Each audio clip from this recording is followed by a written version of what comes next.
Hey everyone, quick note before we start. If this story keeps you up tonight, hit that like button and drop a comment telling me where you're watching from. Your support means everything. Now let's talk about what the U.S. Army found buried in Nevada in 1924. My name is William Harrison, Staff Sergeant, United States Army retired. I'm 87 years old and I don't have much time left. The doctors say my heart is failing. So before I die, I need to tell you about Lovelock Cave, about what we found there, about what we woke up.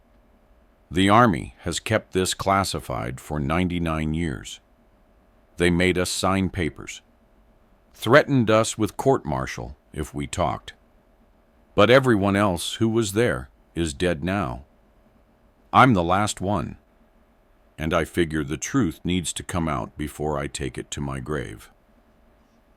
It was March 1924. I was stationed at Fort Churchill in Nevada, 26 years old, and thinking I knew everything.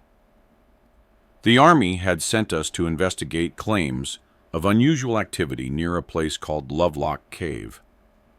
Some miners had been working in the area and kept reporting strange things, equipment going missing, sounds coming from the mountains at night. One miner had disappeared completely. The local Paiute Indians wouldn't go anywhere near the cave, said it was cursed, said their ancestors had fought a war there generations ago, fought against something they called the SI-TE-CAH, red-haired giants who ate human flesh. We laughed at the stories. Superstition, we thought, primitive beliefs. We were modern men with rifles and science. We didn't believe in giants. We should have. Our commanding officer was Captain Robert Jennings. Good man. Fought in the Great War, seen action in France. He didn't laugh at the Paiute stories. He'd seen enough strange things in the trenches to keep an open mind. Sergeant Harrison, he told me the night before we left, I want you to treat this mission seriously. The Paiute have lived in this desert for thousands of years. If they say a place is dangerous, there's usually a reason. We rode out the next morning. 12 men, including me. We had rifles, pistols, enough ammunition to fight a small war. We had ropes and lanterns for cave exploration. We had a Paiute guide named Joseph who'd agreed to take us to the cave but refused to go inside it. The ride took most of the day. Nevada desert in March is beautiful in a harsh way. Sagebrush and dust and mountains that look like God dropped them there and forgot about them. As we got closer to Lovelock Cave, I started to feel something. A wrongness in the air.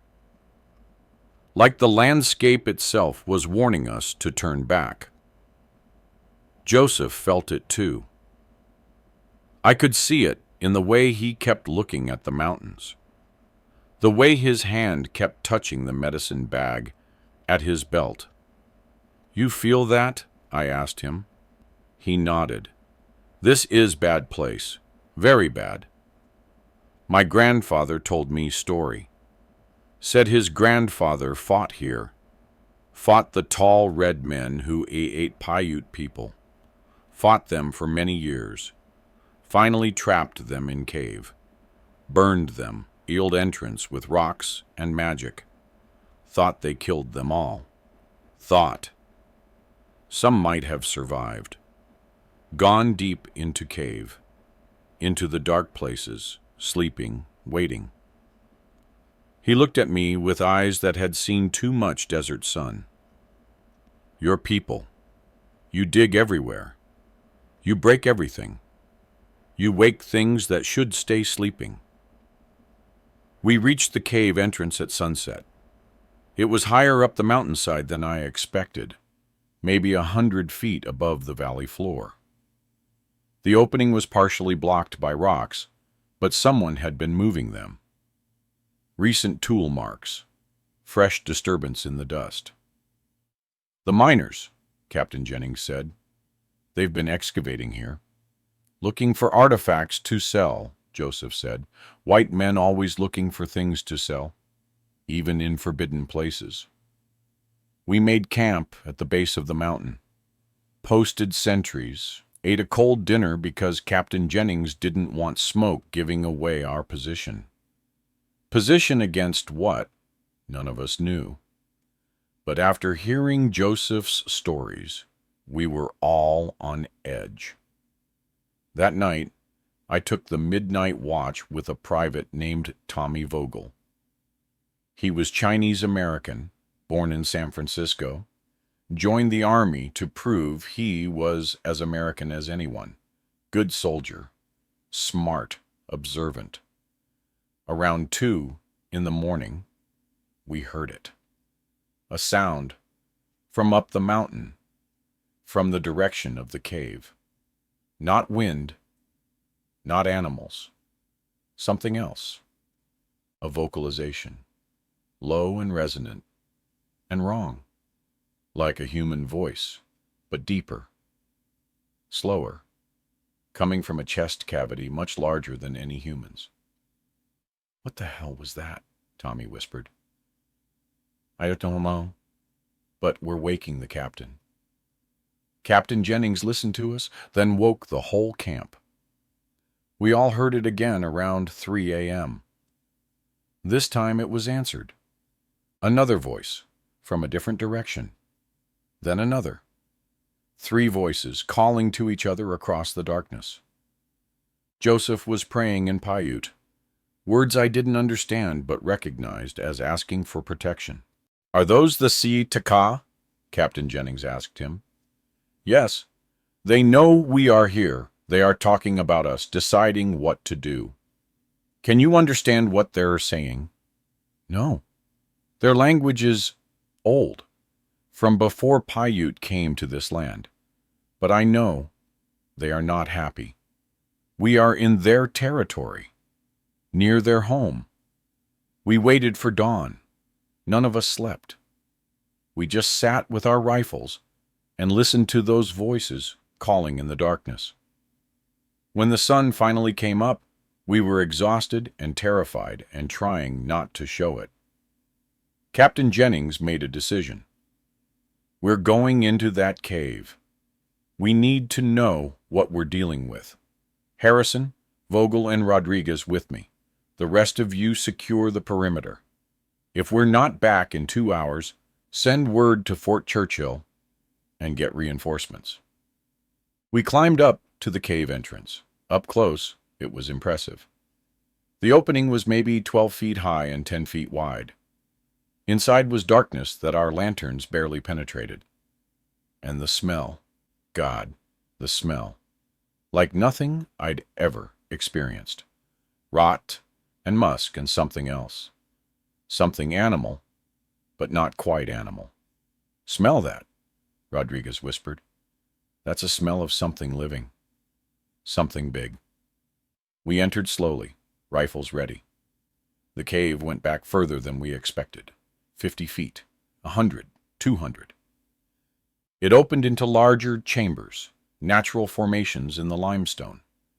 And everywhere, bones, human bones, hundreds of them, maybe thousands.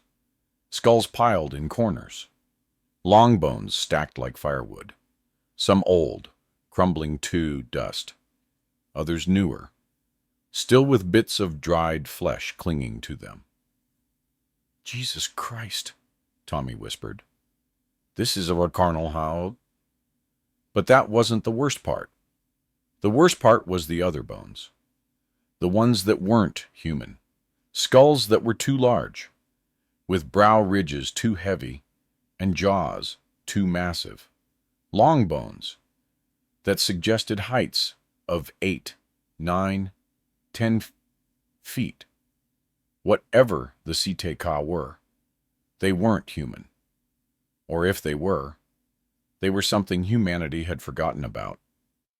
Captain Jennings picked up one of the giant skulls. It was real. Solid. Ancient but preserved by the dry cave air. "This is impossible," he said. "Humans don't grow this large. This is something else." That's when we heard movement deeper in the cave. Something large, shifting in the darkness. Then breathing. Heavy. Slow. The breath of something massive, waking from a long sleep. "Back to the entrance," Captain Jennings ordered quietly. Now, slowly. We started to retreat, but we were too late. It emerged from the deeper darkness. A figure. Humanoid but wrong, tall. So tall it had to stoop in the cave. Covered in matted hair that might have been red once, but was now dark with age and dirt. Its face was almost human, but the proportions were off. The brow, too heavy. The jaw, too strong. The eyes too deep set, and reflecting our lantern light like an animal's. It looked at us. There was intelligence in those eyes, recognition, and hunger. Terrible, ancient hunger. It opened its mouth and roared. The sound was deafening in the enclosed space. We almost stumbled backward, ears ringing. Then it moved, faster than something that size should be able to move. "Fire!" Captain Jennings shouted. We opened up with our rifles.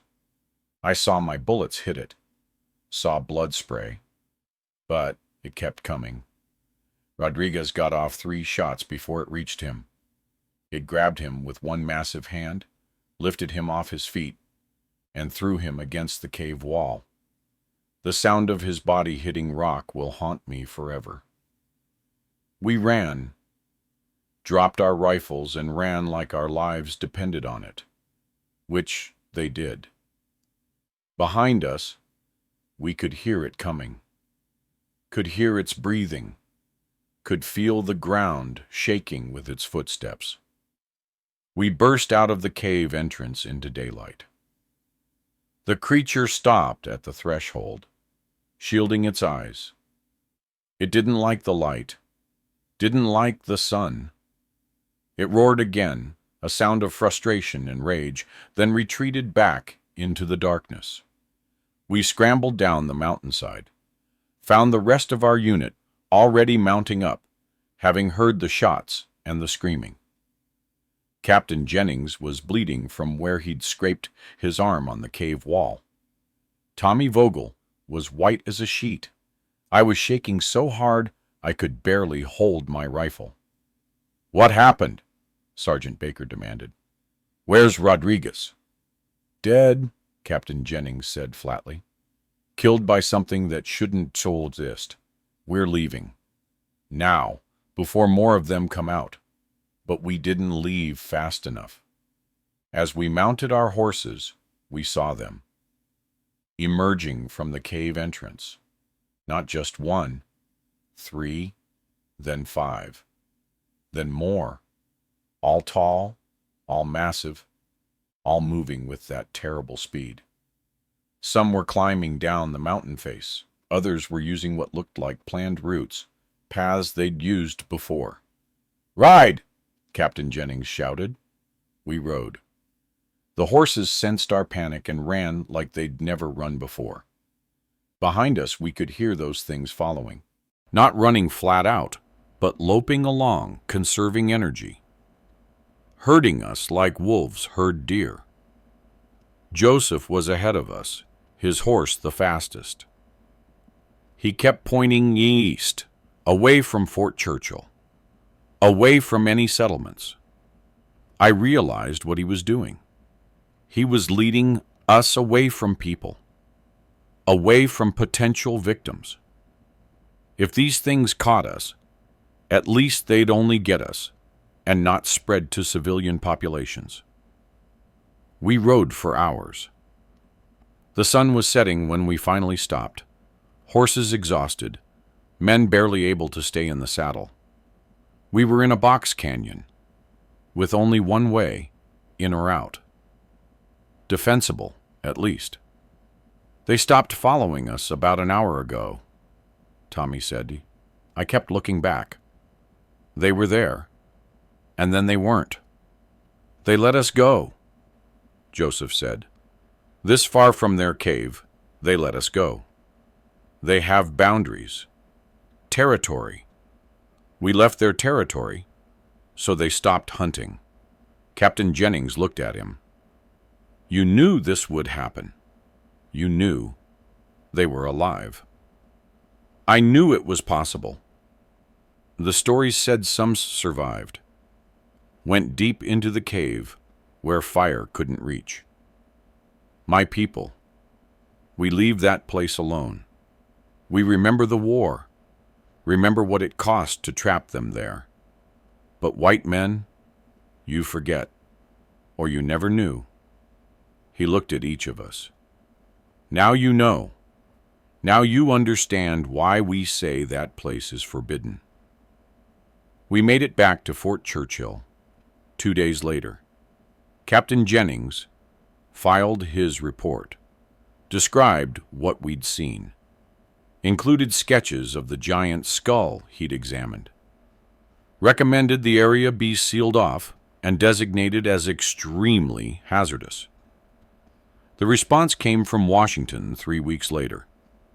A team of men in civilian clothes arrived. They interviewed each of us separately, made us sign documents swearing we'd never speak about what we'd seen. They took all of Captain Jennings' notes, all the evidence, everything.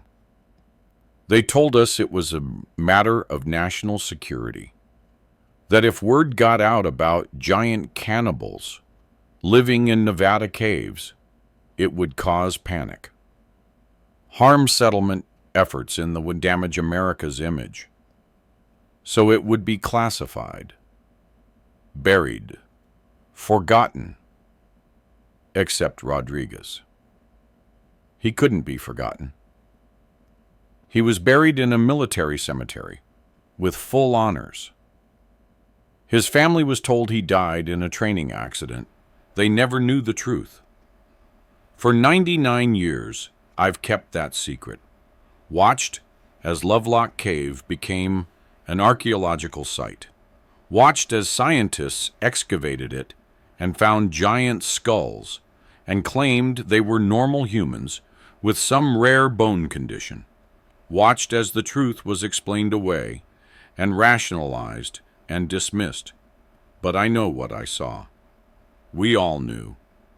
Captain Jennings died in 1967, took the truth to his grave. Tommy Vogel died in 1983. Joseph died in 1945. I'm the last one left who was there that day. And I'm telling you now because people need to know. The SI-TE-CAH are real. They were real when the Paiute fought them centuries ago. They were real when we found them in 1924. And they're real now. The government sealed Lovelock Cave after our incident, put up fences, posted guards for a while. Eventually, they declared it safe and opened it for limited archaeological research. But I know the truth. They didn't kill the giants. They couldn't. Those things went deeper into the cave system, into tunnels and chambers we never explored, into darkness so deep that even their eyes couldn't see. And they're still there, waiting, sleeping, surviving, because that's what they do. They survive. For thousands of years, they've survived. Through ice ages and droughts and wars, with primitive humans, they adapt, they endure, they wait So if you're ever in Nevada, if you're ever near Lovelock Cave, remember this story.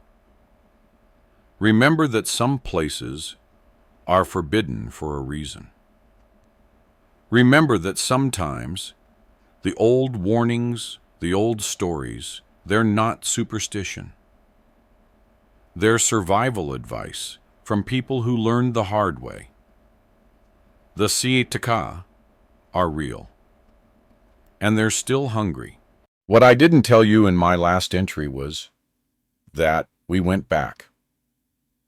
Not officially, not with Army authorization, but we went back. It was 6 months after the incident, October 1924. Captain Jennings, Tommy Vogel, and myself. We'd been transferred to different posts, supposedly for routine reassignment. But we all knew the truth. The Army was separating us, making it harder for us to compare stories, harder for us to coordinate if we decided to talk. But Jennings found us, sent letters through personal channels, said he'd been having nightmares, said Rodriguez's death haunted him, said we needed answers, needed to know what those things really were and if there were more of them. So we met in Lovelock, Nevada.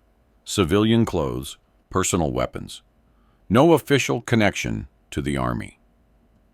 If we died, it would be 3 civilians who made a stupid decision, not a military operation gone wrong. Joseph met us there too. He'd been expecting us. I knew you would come back, he said. White men always come back. Cannot leave mysteries alone. Cannot let sleeping things sleep. We need to understand what they are, Jennings said. If there are more of them. If they're a threat to settlements.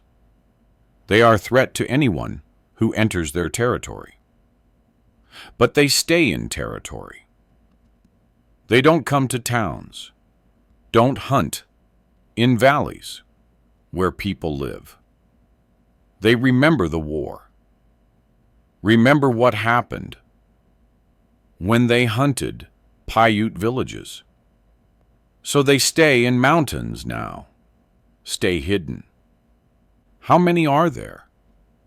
Joseph was quiet for a moment. In that cave? Maybe 10, maybe 20, hard to say, but there are other caves, other places where SI-TE-CAH sleep. Mountains are full of caves, some sealed, some not. If you wake all of them, he shook his head, that would be very bad. We hired a local prospector named Jack Morrison to help us. He knew the area, knew the cave systems, knew how to navigate underground. He'd heard stories about Lovelock Cave, but had never been inside. When we told him what we'd encountered, he thought we were crazy. But the money we offered was good, and he was desperate enough to risk it. We went in at night. Didn't want anyone seeing us. Didn't want questions about why 3 ex-soldiers and a Paiute guide were entering a supposedly dangerous cave. The entrance looked the same, still partially blocked, still emanating that smell of rot and musk. We lit our lanterns and went in, moving slowly, watching every shadow. The bone chamber was still there. The giant skulls still piled in corners. But something was different. The bones had been rearranged, organized, sorted by type. Someone or something had been here since our last visit, had been curating this collection. They're intelligent, Jennings whispered. More intelligent than we thought. This is deliberate. This is organization. We moved deeper. Jack had brought surveying equipment and was making a map as we went. The cave system was vast, Multiple chambers connected by narrow passages. Side tunnels that went who knows where. Underground streams that disappeared into darkness. And everywhere, signs of habitation. Not current habitation, but old, very old. Stone tools, crude pottery, drawings on cave walls. The drawings showed tall figures hunting smaller figures. Showed the tall ones living in groups, raising young, creating a society. This wasn't just a den. This was a home. Maybe had been, for thousands of years. "Look at this," Tommy said, pointing to one drawing. It showed the tall figures fighting with the smaller ones. Fire everywhere. The tall ones retreating deeper into the cave. And at the very bottom of the drawing, in the deepest part of the cave, more tall figures sleeping, waiting. "It's a history," Jennings said. "They recorded their war with the Paiute. This is their version of events." Joseph studied the drawings carefully. "My grandfather's grandfather told this story, but from Paiute side. Said we fought them for generations. They raided our villages, took our people for food. We learned to fight back, learned to use fire, learned to trap them in caves and seal them in. But we could never kill all of them. Some always escaped, went deeper. And Paiute could not follow into deepest caves, too dangerous. So we sealed entrances and hoped that would be enough." "It wasn't enough," I said. "They're still here." We continued deeper. The air got colder. The silence got heavier. Our lanterns created dancing shadows that made every rock formation look like a crouching giant. Then we found the sleeping chamber. It was a natural cavern about 50 feet across. The ceiling was high, maybe 20 feet up, and scattered across the floor were forms, large forms, covered in some kind of material that might have been animal hides or woven grasses, mounds that rose and fell slowly. They were breathing. "Jesus Christ," Jack whispered. "How many?" We counted. It's 12 visible forms. Could be more in side chambers. Could be young ones, hidden away somewhere. But 12, for certain. "We need to leave," Joseph said. "Now, before they wake." But Jennings had moved closer to one of the sleeping forms. Close enough to see details. Close enough to see that the covering was actually dried mud mixed with some kind of fiber, hardened into a protective shell, like a cocoon. "It's some kind of hibernation," he said quietly.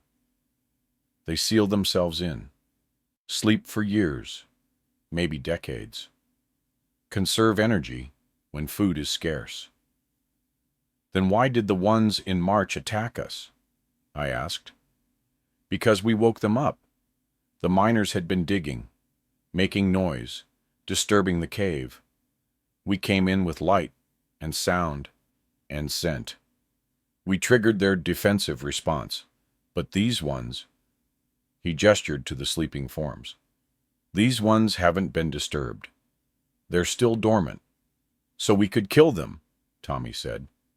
"Right now, while they sleep. We could end this threat." Joseph shook his head violently. "No. If you kill them, you break sacred law. You murder sleeping beings. That brings curse. That brings..." One of the forms moved. Not much. Just a shifting. A stirring. Like someone rolling over in bed. But it was enough to freeze us all in place. "Out," Jennings whispered. "Slowly. Quietly. Don't run.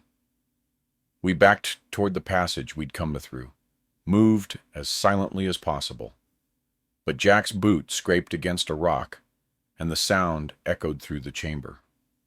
Another form moved, then another. The sleeping giants were waking up. We ran, dropped the survey equipment and the careful approach, and just ran. Behind us, we heard the sounds of dried mud cracking, the sounds of large bodies moving, the sounds of something very big and very angry starting to pursue. The passages that had seemed straightforward on the way in became a maze in our panic. Jack was in the lead, trying to remember the path. But in the darkness and terror, everything looked the same. We took a wrong turn and ended up in a dead-end chamber. "Back!" Jennings shouted. "Other direction!" But it was too late. They were in the passage behind us. Two of them, massive, still covered in pieces of their mud cocoons, eyes reflecting our lantern light, moving fast. "Form up!" Jennings ordered, falling back on military training. "Concentrated fire!" We all drew our weapons and fired, revolvers barking in the enclosed space. I saw my bullets hit, saw one giant stagger, but they kept coming. Tommy threw his lantern at them. It shattered, oil spreading, catching fire. For a moment the passage was an inferno. The giant screamed, a sound so loud and so full of pain that my ears rang. They retreated from the flames, batting at burning spots on their bodies. "Now!" Jennings yelled. While they're distracted, we ran past them, through the smoke and heat. My lungs were burning. My heart was hammering. I could hear them behind us, recovering from the fire, starting to pursue again. Jack found the right passage. We burst out of the cave entrance into the night air, into the blessed coolness and openness. We scrambled down the mountain, falling and sliding, and not caring about the bruises and cuts. At the bottom, we had horses waiting. We mounted up and rode. Rode until dawn. Rode until we couldn't hear those terrible screams echoing from the mountain. We made it back to Lovelock as the sun came up. We looked like we'd been through hell, covered in dust and soot and blood from our various scrapes and cuts. People stared at us as we dismounted. "What happened to you boys?" the stable owner asked. "Mining accident," Jennings said without missing a beat. "Cave-in. Barely made it out. It was a lie people would believe. Better than the truth. The truth would get us committed to an asylum. We split up after that. Jennings made me promise never to go back to that cave. Made Tommy promise the same thing. We swore. But I don't think any of us could forget what we'd seen. Those sleeping forms. 12 confirmed giants, maybe more, all dormant, all waiting. "What do we do?" I asked Jennings. "Do we report this? Do we tell someone? Tell them what? That there are a dozen sleeping giants in a Nevada cave? They already know. The government knows. That's why they classified our first report. That's why they separated us. They know, and they've decided to leave them alone. But what if someone else finds them? What if miners dig too deep? What if... Then those people die, and the government covers it up, and life goes on. That's how this works. Some secrets are too dangerous to reveal. Some truths are too horrible to acknowledge. Joseph had the last word, as he often did. My people learned to live with SI-TE-CAH. Learned boundaries, learned respect, learned not to wake sleeping things. White men will learn same lesson, or they will die learning it. Either way, SI-TE-CAH will remain. They always remain. They were here before us.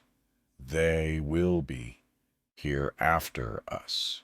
Over the next few years, I heard rumors, stories from other soldiers, reports that were filed and then mysteriously disappeared.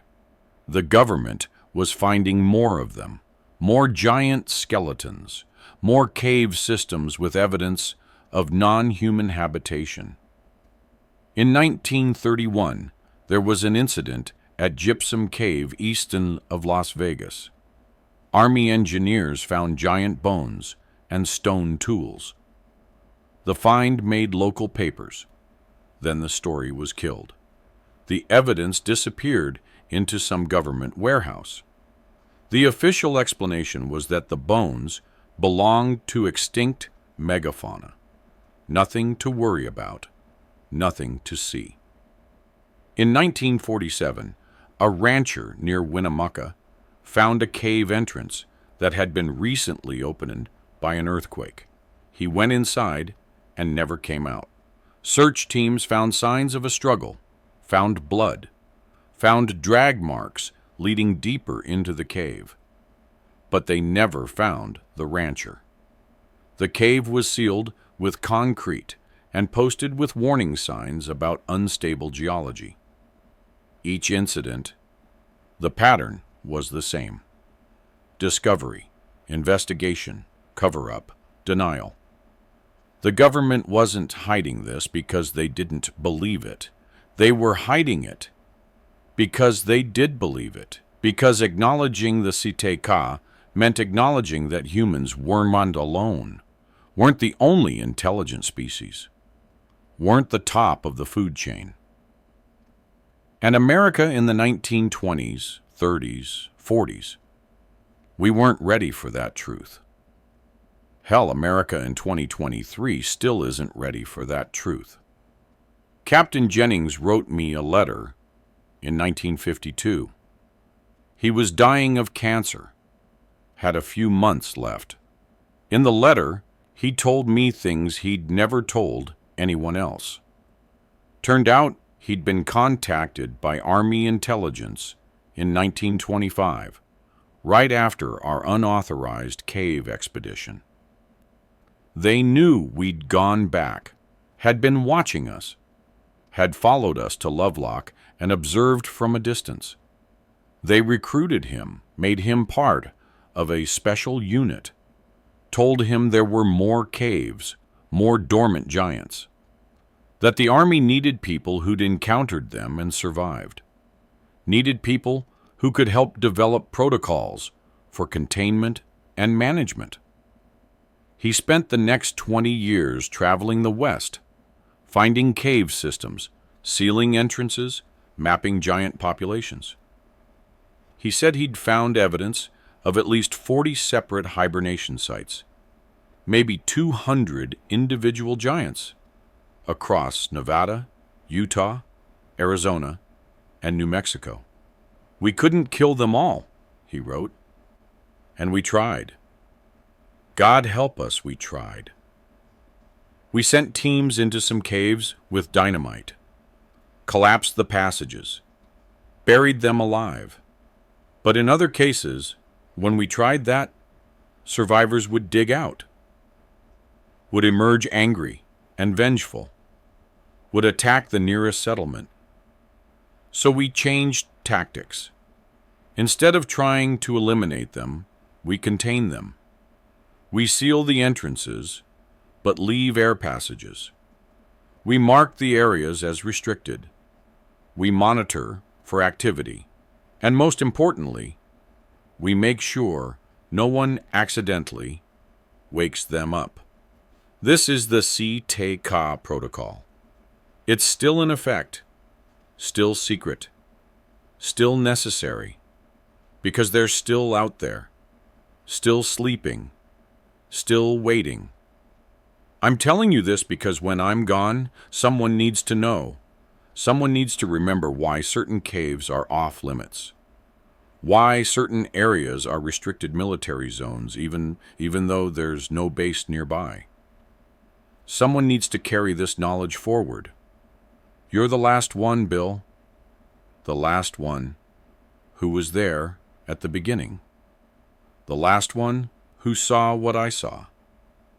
When you're gone, this history disappears, becomes legend, becomes myth.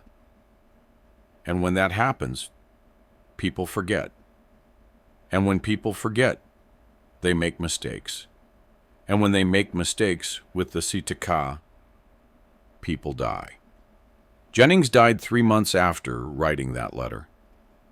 I'm the last one now, the last person alive who was in Lovelock Cave in 1924, the last person who knows the full truth. And that's why I'm writing this. Not to scare you, not to spread conspiracy theories, but to warn you, to make sure that when I'm gone, someone remembers. The SI-TE-CAH are real. They're in caves across the American Southwest. They're dormant, but not dead. Hibernating, but not extinct. And if you ever find yourself near one of those restricted areas, near one of those unmarked military zones, near one of those caves with the concrete barriers, and the warning signs about unstable geology, believe the signs. Stay away. Don't explore. Don't investigate. Don't wake them up. Because some things are better left sleeping. And some secrets are kept for a reason. There's something I need to tell you about the Smithsonian. Something Captain Jennings revealed to me before he died. Something that connects all of this together in a way that makes perfect, terrible sense. You've probably heard the conspiracy theories that the Smithsonian has giant skeletons hidden in their warehouses, that they've systematically suppressed evidence of giants in North America. Most people dismiss these as nonsense, fringe theories with no basis in reality. They're partially right. It is suppression, but it's not a conspiracy. It's a protocol. The same protocol that started after Lovelock Cave, the SI-TE-CAH Protocol. In his letter, Jennings explained it to me. In 1868, miners in Nevada had found a giant skeleton, 7.5 feet tall, with red hair still clinging to the skull. They shipped it to the Smithsonian, thinking it was a major archaeological find.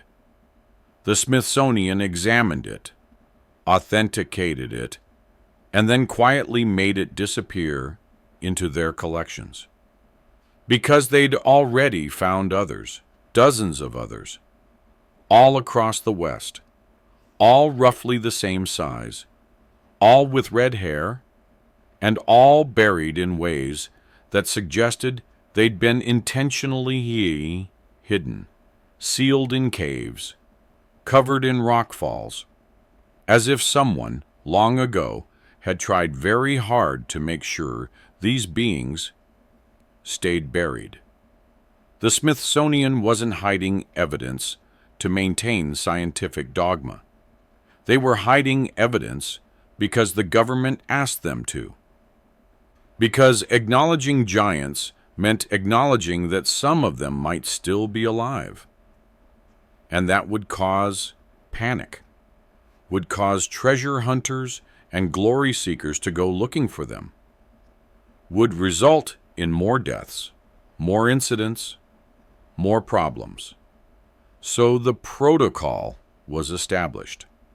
Any giant remains found would be collected, studied in secret, and stored away from public view. The sites would be documented, sealed if possible, and monitored. And most importantly, the public would never know. But in 1947, something changed. Something happened that forced the government to take more extreme measures. The atomic tests. When the U.S. started testing nuclear weapons in Nevada, they chose the location carefully. Remote desert, low population, perfect for keeping secrets. What they didn't know was that the blast vibrations would travel through the ground, would shake cave systems miles away, would wake things that had been sleeping for centuries.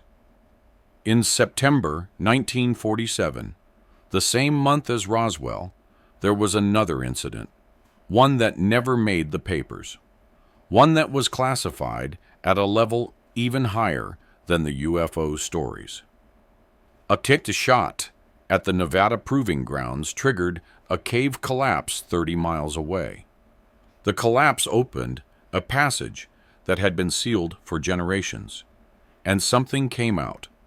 Not one giant, not two, 7 of them, all at once, all awake, all hungry. They hit a small mining camp first, 23 workers killed in a single night.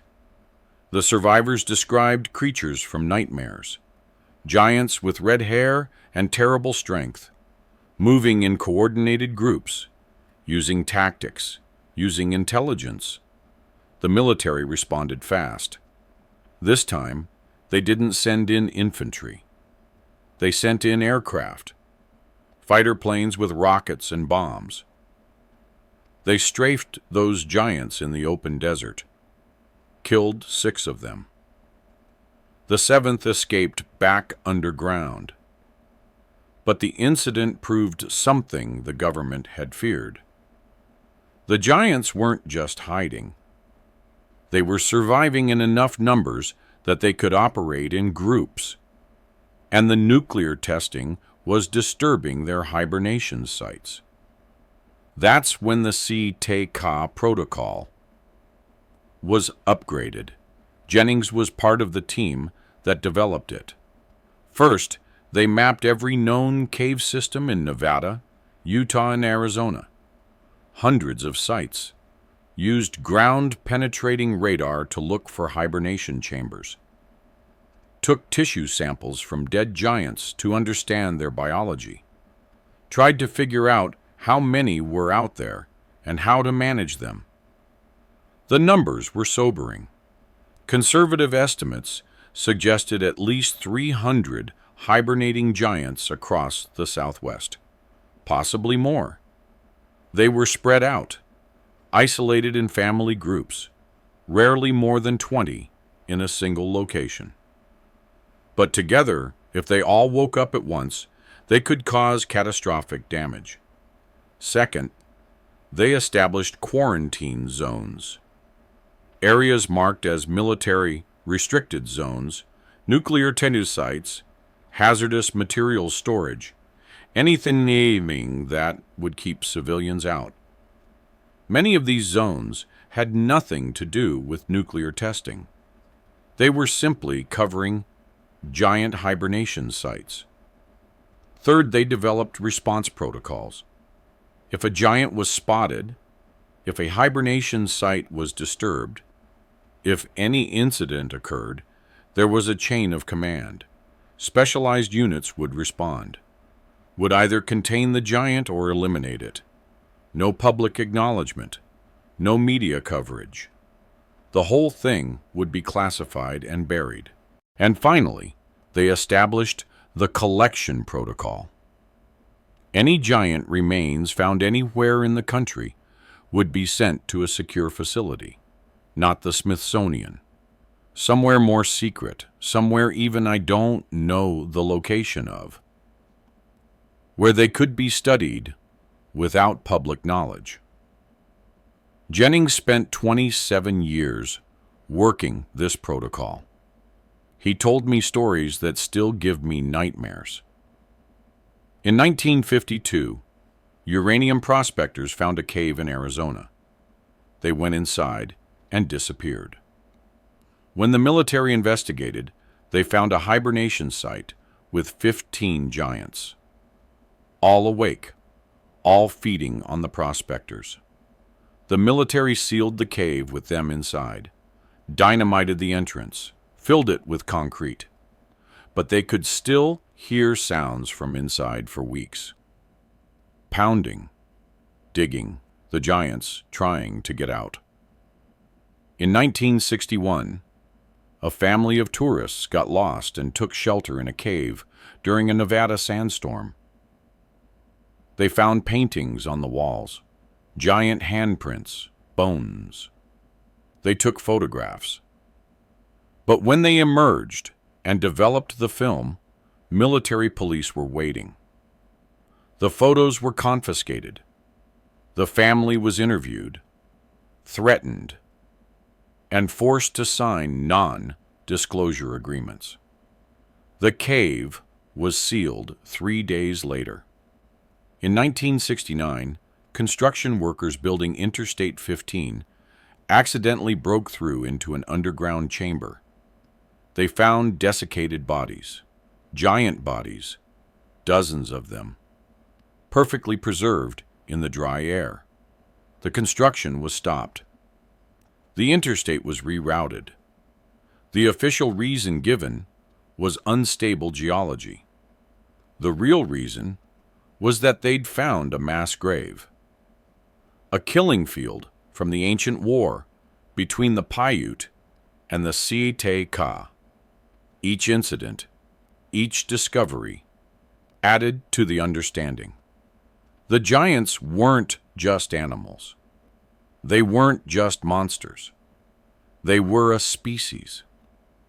An ancient species that had once dominated this region, that had developed tools, language, society, that had fought a war and lost and gone underground to survive.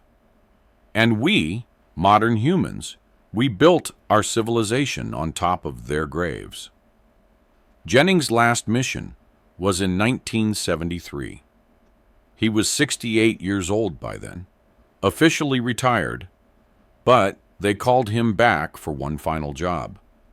A cave system had been found in Utah, deep in the mountains, completely isolated.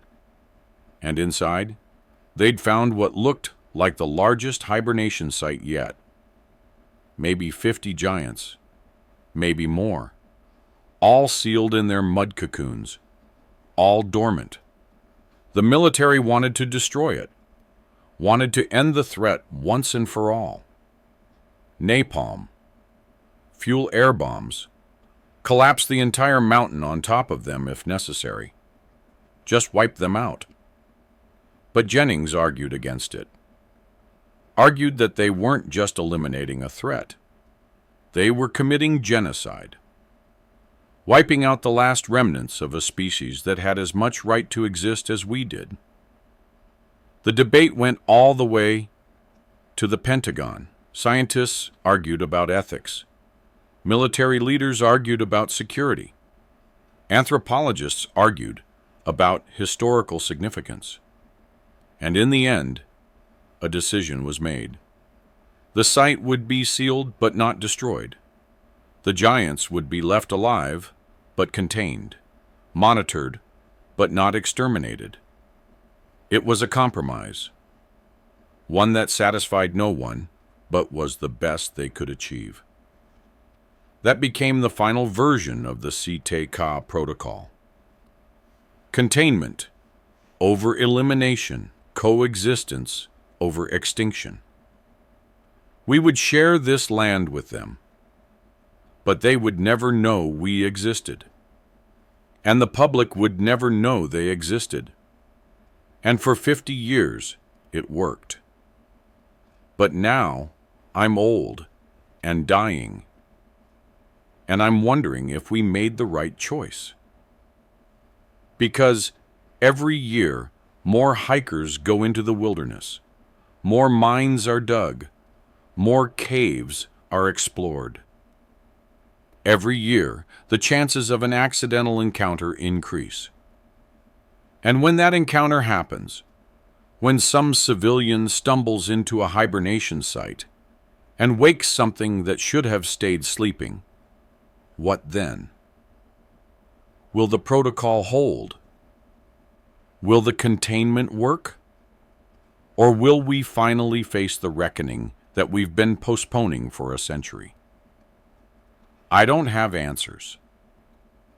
I'm just an old man who saw something impossible when he was young and has lived with the knowledge ever since. I'm just telling you what I know, what I witnessed, what I learned from people who spent their lives managing a secret that the world isn't ready to know. The SI-TE-CAH are real. They're in caves throughout the Southwest. They're protected by military protocols that most soldiers don't even know exist. And they're still there, still sleeping, still surviving. What happens next isn't up to me. I'll be dead soon. But someone needs to carry this knowledge forward. Someone needs to remember why certain caves are forbidden, why certain stories persist, why the Paiute warnings should be heeded. Because the SI-TE-CAH have survived everything nature and humans have thrown at them. Ice ages, droughts, wars, nuclear heating. They've outlasted civilizations. They've adapted to changing climates. They've learned when to fight and when to hide. They're survivors, maybe the ultimate survivors. And underestimating them would be a terrible mistake. So heed the warnings, respect the boundaries. And if you ever find yourself in a Nevada cave, looking at paintings of giants hunting humans, at bones too large to be normal, at passages that go deeper than they should, turn around, walk away, leave it alone, because some doors should never be opened, some secrets should stay buried, and some things should be left sleeping. The SI-TE-CAH Protocol exists for a reason, and that reason is still valid today. I'm writing this final entry from a hospital bed in Carson City, Nevada. The doctors say I have days left, maybe a week if I'm lucky. My heart is giving out. 99 years is a long life, and mine is ending where it all began. Back in Nevada, back near those mountains that hold secrets most people can't imagine. There's one more thing I need to tell you.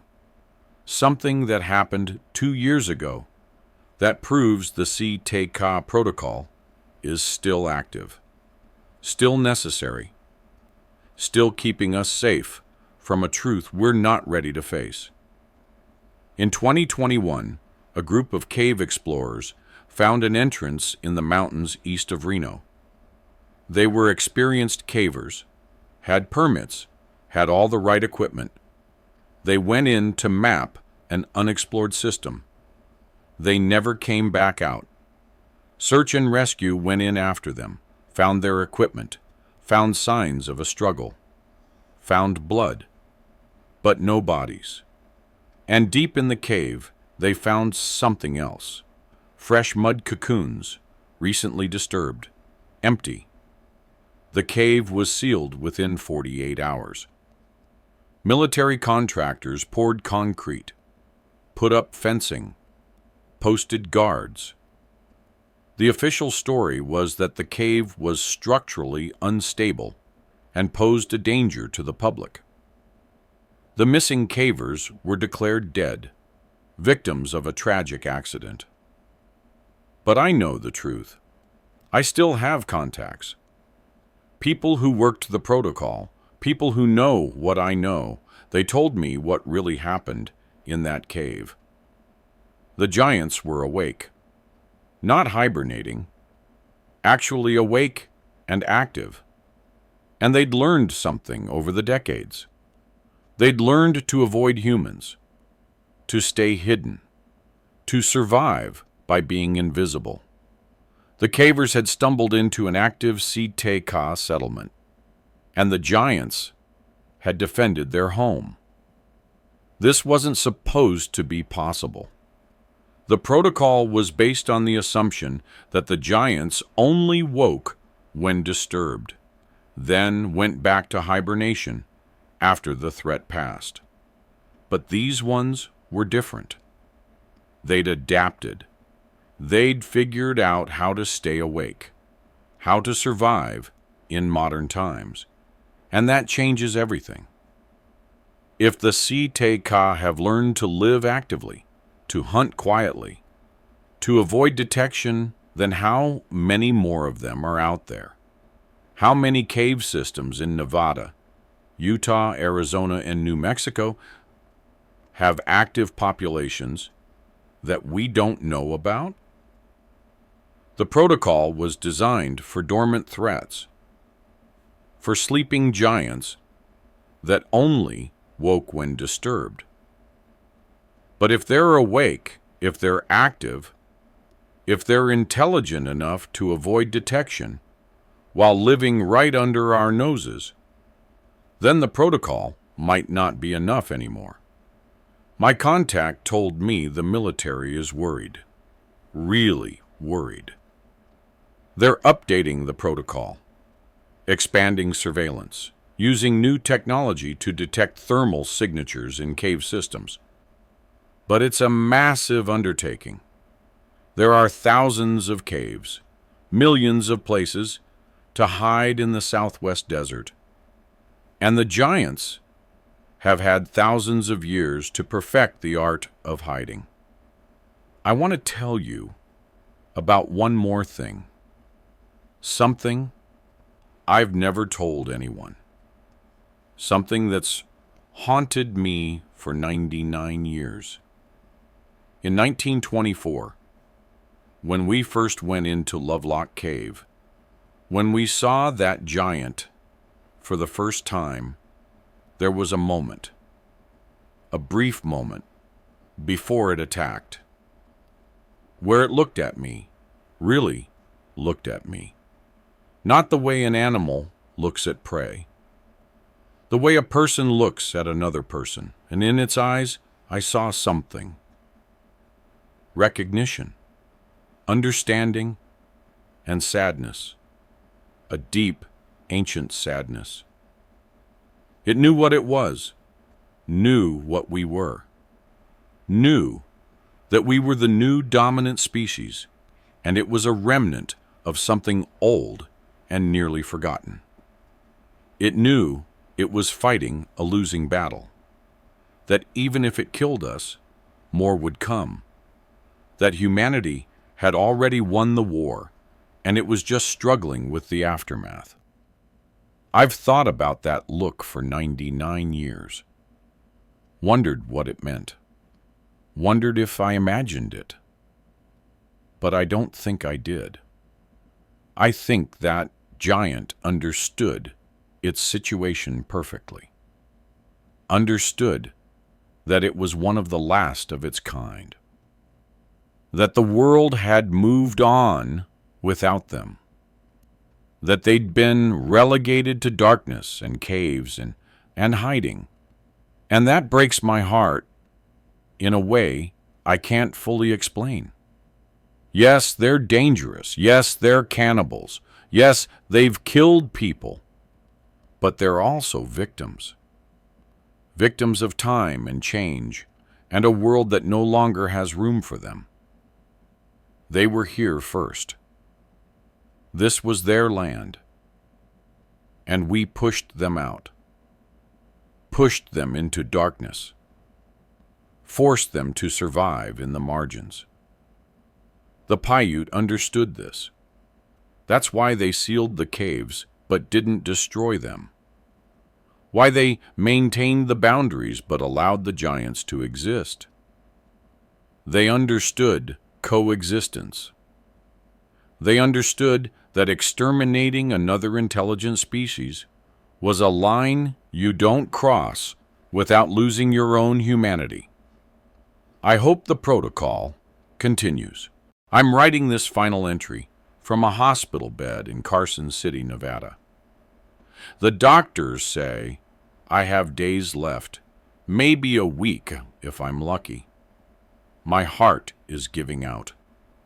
99 years is a long life, and mine is ending where it all began. Back in Nevada, back near those mountains that hold secrets most people can't imagine. There's one more thing I need to tell you. Something that happened 2 years ago that proves the SI-TE-CAH protocol is still active, still necessary, still keeping us safe from a truth we're not ready to face. In 2021, a group of cave explorers found an entrance in the mountains east of Reno. They were experienced cavers, had permits, had all the right equipment. They went in to map an unexplored system. They never came back out. Search and rescue went in after them, found their equipment, found signs of a struggle, found blood, but no bodies. And deep in the cave, they found something else. Fresh mud cocoons, recently disturbed, empty. The cave was sealed within 48 hours. Military contractors poured concrete, put up fencing, posted guards. The official story was that the cave was structurally unstable and posed a danger to the public. The missing cavers were declared dead, victims of a tragic accident. But I know the truth. I still have contacts. People who worked the protocol, people who know what I know, they told me what really happened in that cave. The giants were awake, not hibernating, actually awake and active. And they'd learned something over the decades. They'd learned to avoid humans, to stay hidden, to survive by being invisible. The cavers had stumbled into an active SI-TE-CAH settlement, and the giants had defended their home. This wasn't supposed to be possible. The protocol was based on the assumption that the giants only woke when disturbed, then went back to hibernation after the threat passed. But these ones were different. They'd adapted. They'd figured out how to stay awake, how to survive in modern times. And that changes everything. If the SI-TE-CAH have learned to live actively, to hunt quietly, to avoid detection, then how many more of them are out there?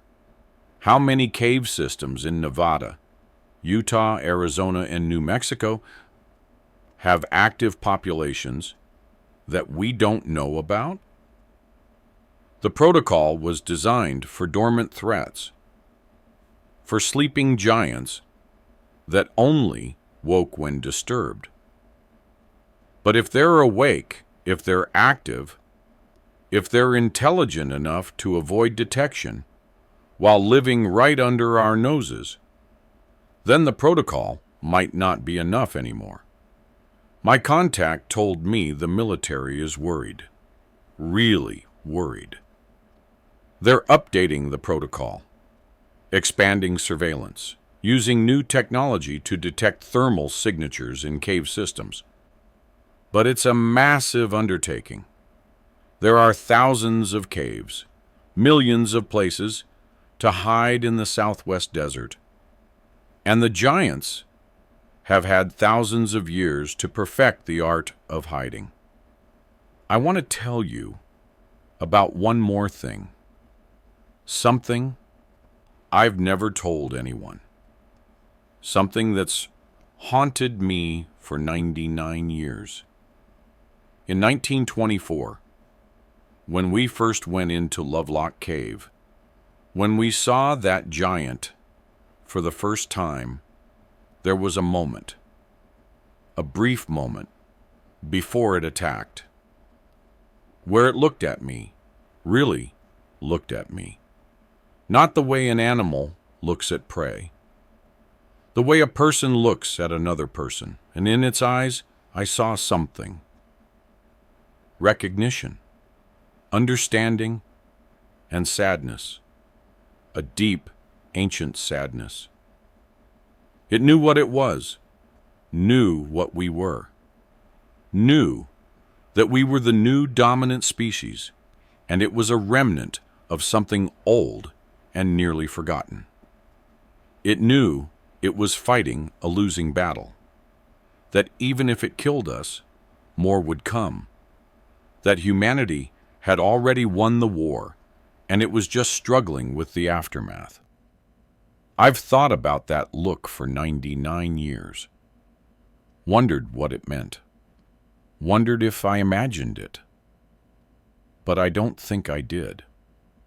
I think that giant understood its situation perfectly, understood that it was one of the last of its kind, that the world had moved on without them, that they'd been relegated to darkness and caves and hiding. And that breaks my heart in a way I can't fully explain. Yes, they're dangerous. Yes, they're cannibals. Yes, they've killed people. But they're also victims. Victims of time and change, and a world that no longer has room for them. They were here first. This was their land. And we pushed them out. Pushed them into darkness. Forced them to survive in the margins. The Paiute understood this. That's why they sealed the caves but didn't destroy them. Why they maintained the boundaries but allowed the giants to exist. They understood coexistence. They understood that exterminating another intelligent species was a line you don't cross without losing your own humanity. I hope the protocol continues. Hope it keeps both humans and giants safe.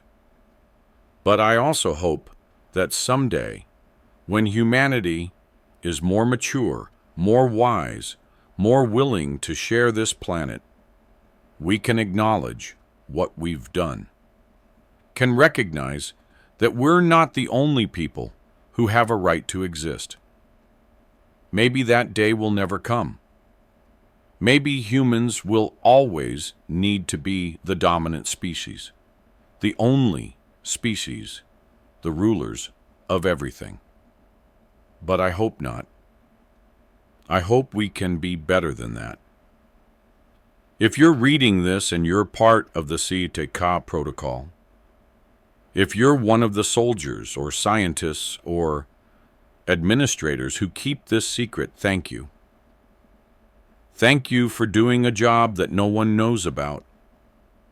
Thank you for protecting both species from each other. Thank you for maintaining the boundaries that keep the peace. But please, remember what you're protecting. Not just humans, not just national security, but a species, an ancient, intelligent species that deserves to exist. Yes, they're dangerous when threatened, but so are we. The difference is, we have the power, and they don't. Which means, we have the responsibility to be merciful. Don't eliminate them unless there's no other choice. Don't exterminate them for convenience. Find ways to coexist. Find ways to give them space to survive. Because if we drive them to extinction, we lose something irreplaceable. We lose a connection to our own past. We lose a mirror that shows us what we used to be, what we could become. And we prove that we're exactly the monsters they probably think we are. If you're reading this because you want to find them, because you want to prove they exist, because you want to be the person who reveals the truth to the world, please don't. I understand the impulse. I've felt it myself. The desire to expose secrets, to bring hidden truths into the light, to make people see what they refuse to acknowledge. But this isn't like UFOs or government conspiracies. This isn't a secret that's being kept to protect the powerful or maintain control. This is a secret that's being kept to prevent deaths, to prevent panic, to prevent an extinction.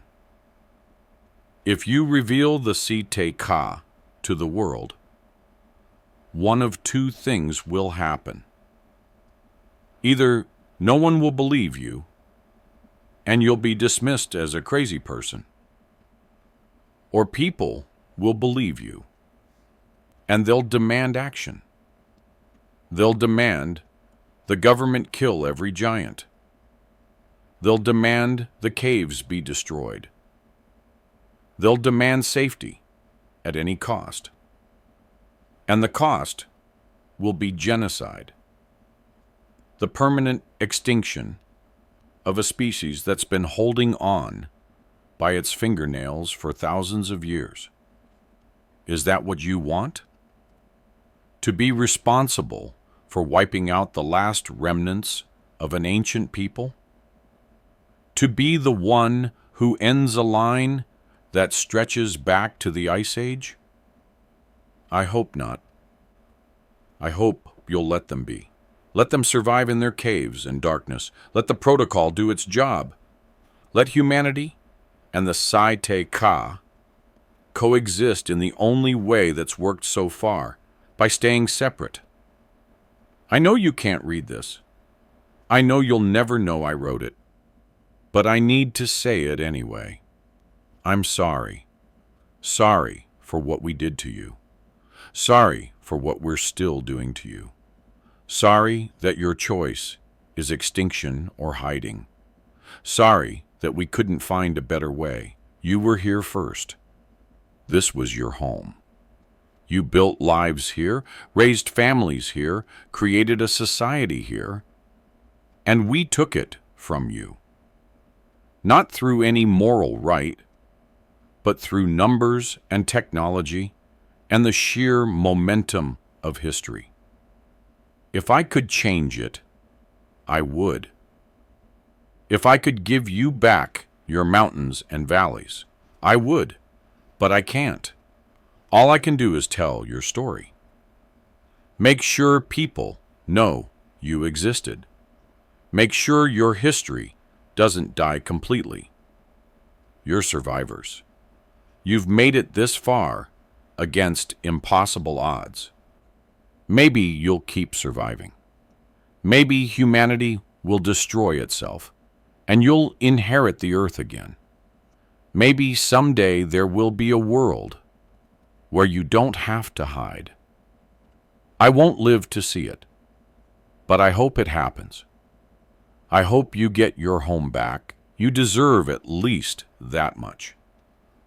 My name is William Harrison. I was born in 1912, and I'm dying in 2023. I've lived through 2 world wars, the Depression, the Atomic Age, the Space Age, the Digital Age.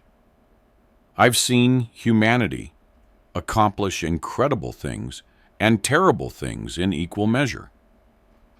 But the most important thing I've seen, the thing that changed my entire understanding of the world, happened in a Nevada cave in 1924, when I was 26 years old.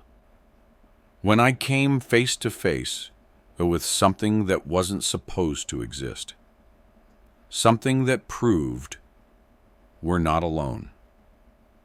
That we never were alone. That we share this planet with others, whether we acknowledge it or not. The SI-TE-CAH are real. They're in caves across the American Southwest. They're protected by a military protocol that most people don't know exists. And they're still there, still surviving, still waiting. What we do with that knowledge, how we handle that truth, will say everything about who we are as a species. Are we mature enough to coexist? Compassionate enough to protect those weaker than us? Wise enough to preserve what we can't understand? I don't know. I won't live to find out. But I hope the answer is yes. I hope humanity rises to the challenge. I hope we prove we're more than just the dominant species. That we're a good species, a kind species, a species worthy of this beautiful planet we've inherited. The SI-TE-CAH Protocol will continue after I'm gone. New generations will take over the responsibility. New ideas and scientists will guard the caves and keep the secret and maintain the boundaries. I hope they do it with wisdom, with compassion, with understanding, because in the end, we're all just trying to survive, humans and giants alike. And maybe, just maybe, we can do it together.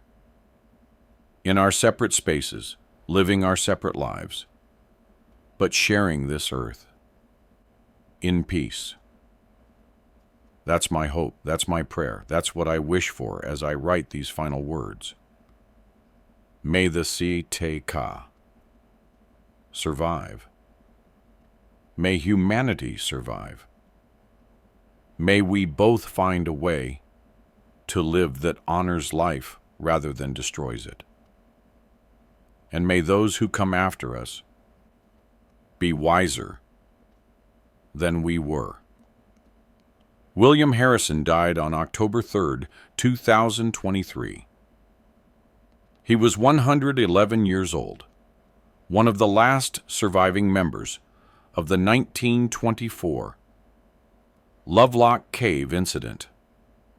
This manuscript was found among his personal effects and delivered to us by his grandson, who wished to honor his grandfather's final request that this story be told.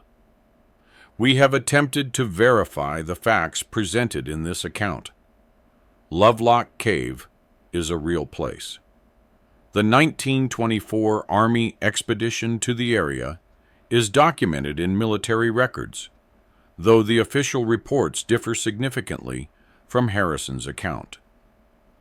Captain Robert Jennings was a real person who served in the Army until his death in 1967. The Paiute legends of the SI-TE-CAH are well documented in anthropological literature. Whether the rest of Harrison's story is true, we cannot say. The government denies the existence of any SI-TE-CAH protocol. The Smithsonian denies having giant skeletons in its collection. The military denies that there are any classified projects related to cave systems in Nevada. But denials are expected. If the protocol is real, if this massive secret has been maintained for a century, then of course the official response would be denial. That's how secrets work. What we can say is this: Lovelock Cave remains restricted. Many cave systems in Nevada, Utah, and Arizona are mysteriously off limits, despite having no apparent military or scientific value. People do disappear in the wilderness, far more than statistics can explain. And the Paiute people still warn against entering certain caves, still maintain that the SI-TE-CAH are not myth, but history. Make of that what you will. As for us, we're publishing this account not as fact, but as testimony, as one man's story of something he believed happened, something that shaped his entire life, something he felt compelled to share before he died. Whether you believe it is up to you. But if you ever find yourself near Lovelock Cave, near those restricted military zones, near those sealed cavern entrances with warnings about unstable geology, maybe err on the side of caution. Maybe believe the warnings. Maybe respect the boundaries. Because maybe, just maybe, William Harrison was telling the truth. And if he was, then the SI-TE-CAH are still out there, still sleeping in their caves, still surviving in the darkness, still waiting.